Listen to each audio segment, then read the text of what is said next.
3వ తేదీన నీట్ పరీక్షలు రాసినటువంటి భావి భారత వైద్యాధికారులుగా కావాలనుకున్నటువంటి వారి యొక్క కలలు కేంద్ర ప్రభుత్వం యొక్క వైఫల్యం వల్ల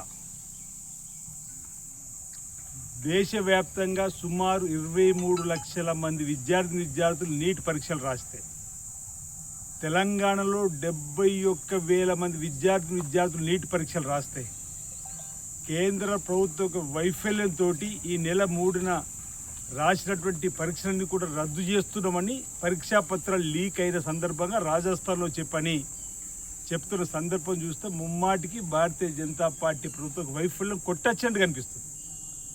గతంలో తెలంగాణలో బీఆర్ఎస్ యొక్క ఆనాటి ప్రభుత్వ వైఫల్యం గ్రూప్ 1 పరీక్షలు రాసిన తర్వాత పరీక్ష పత్రాలు లీకేజ్ కావడం వల్ల అంటే బీఆర్ఎస్ బీజేపీ విధానాలను ఇక్కడ తప్పుపట్టే విధంగా ప్రయత్నం చేసేటువంటి సందర్భంలో చెప్పే ప్రయత్నం చేస్తూ ఈరోజు వైద్య విద్యార్థులుగా మారాలనుకున్నటువంటి వారికి మళ్ళీ పరీక్షలు అంటే ఎలా అంటున్నాం? ఓ పగటిబందిగా పరీక్షలు రాయాలన్న ఆలోచన ఆనాడు బీఆర్ఎస్కు సోయలేదు, ఈరోజు బీజేపీకి అంతకన్నా లేదన్నట్టుగా మనకి ఈరోజు కనిపిస్తూ ఉంది. రేవంత్ రెడ్డి గారి సర్కార్ ఇందిరమ్మ రాజ్యం ప్రజాపాలన వచ్చిన తర్వాత పగటిబందిగా గ్రూప్ 1 పరీక్షలు పూర్తి చేసి వారికి ఉద్యోగాలు ఇచ్చిన సందర్భం.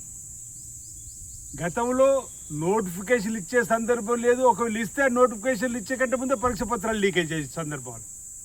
అంటే నిరుద్యోగ యువత పైన లేదు ఉన్నత చదువుకుందామని చెప్పి ముందుకు వచ్చేటువంటి వారి పట్ల ఎందుకు ఈ నిర్లక్ష్య వైఖరి? భారతీయ జనతా పార్టీ ఈరోజు ఈ 23 లక్షల మంది విద్యార్థులతో పాటు వాళ్ళ తల్లిదండ్రులకు సమాజానికి ఈరోజు సమానం చెప్పాల్సిన అవసరం ఉంది.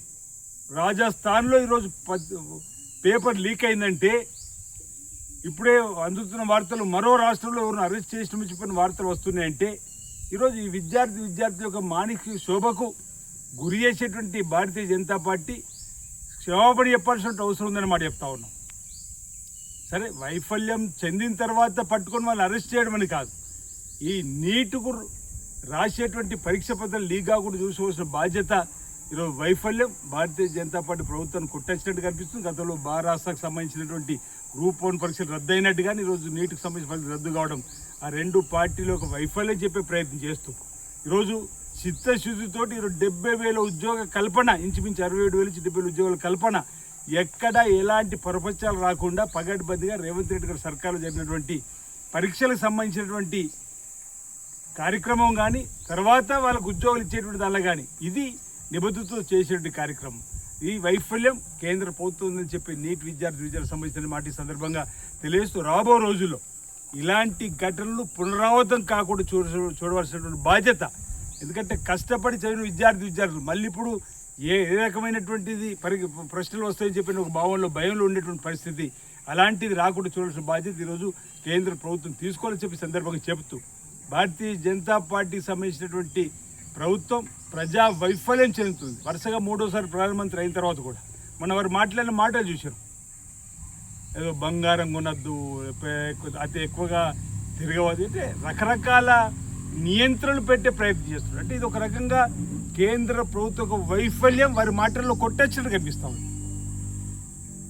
ఇప్పుడు ప్రజాస్వామ్యంలో ఉన్నటువంటి మనం ఏది కొనాలనో ఏది కొనొద్దో ఈరోజు ఒక ప్రభుత్వం చెబుతుందంటే అది కేంద్ర ప్రభుత్వ వైఫల్యం కిందనే వస్తుంది. ఈ విధంగా కేంద్ర ప్రభుత్వ వైఫల్యం కొట్టొచ్చినట్టు కనిపిస్తూ ఉంది. రాబో రోజుల్లో కూడా ఆప్కా బార్ చర్చా ఉన్నారు, ఆ రోజు 240కే పరిమితమయ్యారు. ఈరోజు కాంగ్రెస్ పార్టీ రాహుల్ గాంధీ గారి నాయకత్వంలో దేశంలో తెలంగాణలో రేవంత్ రెడ్డి గారి నాయకత్వంలో మళ్ళీ ప్రజాపాలన ఇందిరమ్మ రాజ్యం వస్తుందని చెప్పి భావన సందర్భంగా వ్యక్తం చేస్తూ ఉన్నాను.